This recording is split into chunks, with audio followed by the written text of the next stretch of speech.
Air Force civil engineers have a problem. We are undermanned, underfunded, and managing an increasingly aging infrastructure enterprise.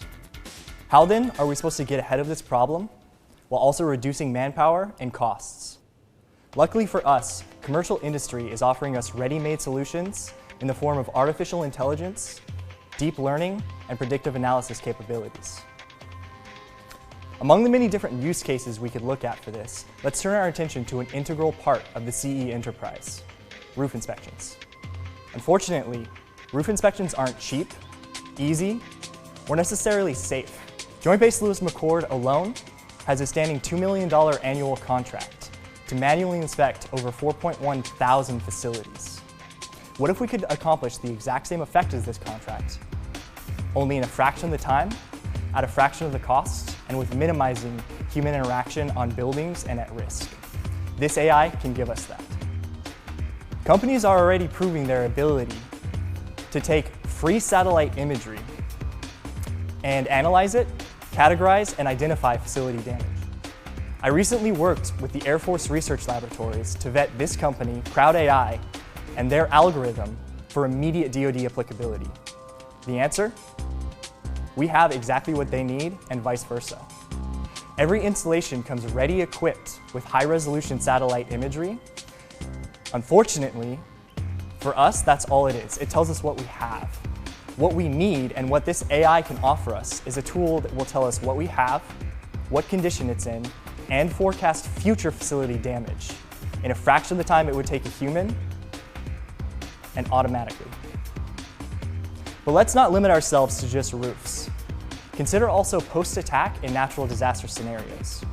Currently, the Civil Engineer Center is developing a rapid analysis capability specifically for our runways, utilizing drones piloted by our airmen. But what about the rest of the installation? What if, again, we could accomplish the exact same effect, installation-wide, and without the use of drones? AI can offer us that.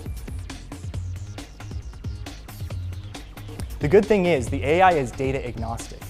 What data agnostic means is that anything a camera can capture, the tool can analyze. Whether it's satellite imagery, thermal data, LiDAR, multispectral, hyperspectral, it doesn't matter. Anything that a lens can capture, we can use. By choosing a few key locations chosen for their architectural and climatic characteristics, we can start to train our AI to operate in any environment we do. With $200,000, before 2020, we can prototype at 4 bases and be well on our way to refining an incredibly effective AI. With AFIMSC and installation support, a little bit of seed funding, and access to our geospatial data, we can start training our AI starting tomorrow. And we're not looking at thousands or even millions in potential savings. If we utilize this tool correctly in the next few years, this is a multi-million to billion-dollar savings for the DoD. And by the way, this is not a nice to have. This is a DoD-recognized necessity. We need to move on this, and we need to move now. Thank you very much for your time. Are there any questions? Well done. Nice presentation. Thank you very much. So you talked a lot about roof inspections in the beginning. Is this beyond roof inspections? So far beyond, sir. So roads, so other structures? Any linear infrastructure, utilities, even buried utilities in foliage. In some cases, it can see underground. It exceeds the capability that engineers have to put eyes on just by utilizing different data and data metrics and bands, essentially. So in order to use this tool, you have to have a place where your data goes. So the pictures, the geospatial pictures, and then you have to apply, the machine learning with all the pictures, seeing the different changes within that infrastructure, that installation. So what platform would you use to get the data together, and then you'd apply the AI tool, is what I'm, so have you identified that platform? Yes, ma'am. So there are many different ways that we can cut it. There are solutions right now, the company that I referred to, Crowd AI, what we propose to do is to just amordeck or send them large amounts of our visual data, and they run it through their algorithm. And what it spits out is what we ask. So whether it's Excel data, PDF reports with the analytics in plain English, or even maps with the, as you could see earlier with like red, yellow, green, those sorts of metrics pasted on. But as we move forward, we would also be looking to integrate more permanently with some of our sustainment management systems like Builder, Tririga, Roofer, those sorts of things. So could you explain the qualitative difference between a human doing an inspection on a roof and the artificial intelligence doing that same inspection on the roof? Is one better than the other, and like how much? Unbelievably so, sir. So currently it takes 4 to 8 hours for some of our most experienced technical sergeants, master sergeants to come up and do roof inspections for a single facility. 4 to 8 hours of more than one-man teams going up on roofs. Crowd AI analyzed the entire country of Syria in under 2 hours, looking at things like roof inspections, like roof conditions, facility conditions, and that was just as a test. But the qualitative data I'm Yes, talking sir. about, like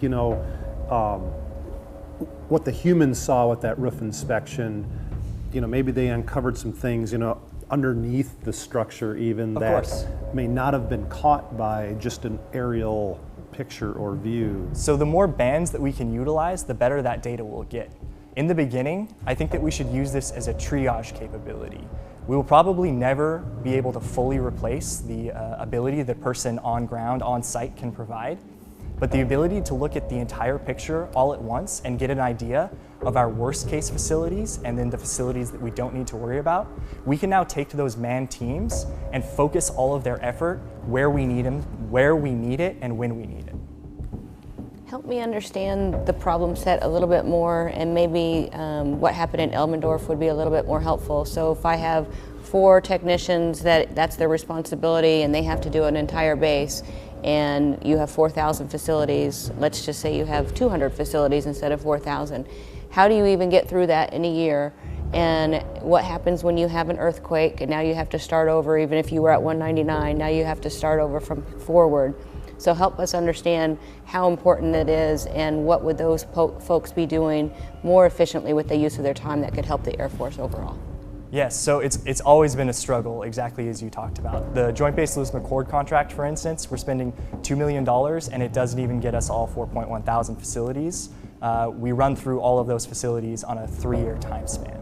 So essentially, we can cut that down to instant analysis, but what we would want to do is, at minimum, twice a year, be taking snapshots of our bases that we can run through these reports, once in the summer and once in the winter. With that, we can see how our buildings are changing, how they're aging, how they're deteriorating.